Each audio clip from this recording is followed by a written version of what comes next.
Have you ever been told to do something so incredibly foolish, so utterly negligent, that you just knew it was going to backfire spectacularly? And what if, when it did, you were the only one who saw it coming, and the only one with a secret smile? Tonight, we dive into the quiet, devastating revenge of an employee who was told to look away, and the massive financial price a company paid for its own arrogance. I was the buyer and material controller for a specialized tech company. We built incredible things, cutting-edge stuff. But eventually, like so many others, we were swallowed whole by a larger corporation. And let me tell you, corporate mergers are rarely smooth. They're usually a chaotic whirlwind of conflicting priorities, power grabs, and people trying to make their mark. Our production department, the heart of our operation, was slated for closure. Everything had to be moved to the new parent company's facility. They sent over their integration lead, a man I'll call Mr. Davies, the kind of guy who clearly thought his spreadsheets were smarter than decades of hands-on experience. He had this dismissive wave of the hand, constantly talking about synergies and streamlining. The truly valuable stock, the high-ticket items, they cherry-picked. Fine, that was meticulously accounted for, signed off, and transferred. But then came the colossal headache, the written-off assets. This wasn't actual trash. This was still perfectly functional test gear, specialized tooling, racks, and components. Everything you need to run a high-tech workshop. Sure, it didn't meet their new, higher standards, but it was valuable, extremely valuable. I went to Mr. Davies, showing him my proposed inventory lists for this reject pile.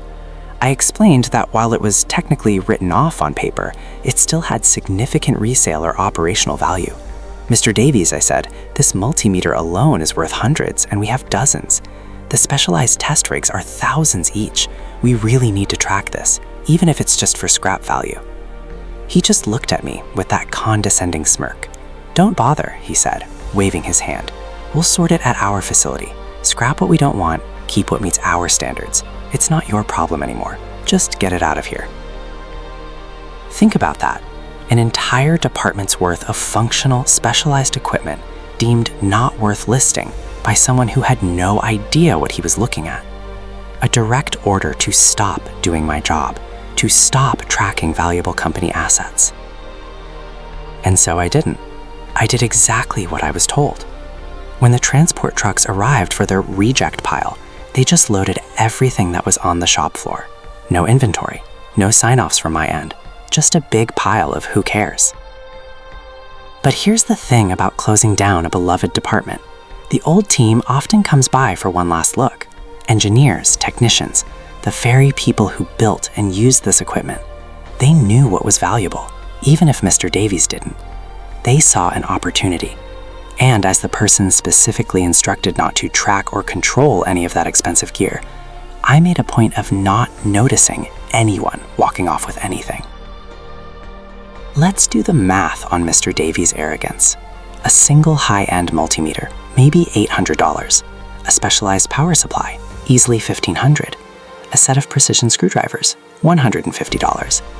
Now multiply that by dozens of multimeters, multiple test rigs costing several thousand each, specialized soldering stations, entire sets of hand tools, workbenches, shelves, even the industrial racking. We're not talking about a few $100s here. We're talking about hundreds of items. If even half of that rechecked pile walked out the door, we're easily looking at a loss of $200,000, maybe even $300,000. All because one manager couldn't be bothered to let a professional do their job. The queries started rolling in almost immediately. When the test gear came down, did they take that multimeter, the one with the special calibration? My answer, pure unadulterated truth. I have no idea. I was specifically instructed not to track it. What about the specialized screwdriver set? Can't give you any helpful info, sorry. What happened to all the racking? Again, the transport crew took everything that was on the shop floor, exactly as I was told. I wasn't tracking it. The best part? I didn't have to lie. I followed every single instruction given to me by Mr. Davies. I simply watched as the not worth tracking equipment walked out the door, piece by valuable piece, into the hands of people who would actually appreciate it. And every time one of those frantic calls came in, I knew exactly what they were slowly realizing. They hadn't just written off a pile of old junk. They had essentially handed out $250,000 in free, functional equipment, all wrapped up in a bow of their own corporate negligence. Sometimes, the most devastating revenge isn't a grand dramatic act. It's simply following orders, to the letter, and letting the universe do the rest.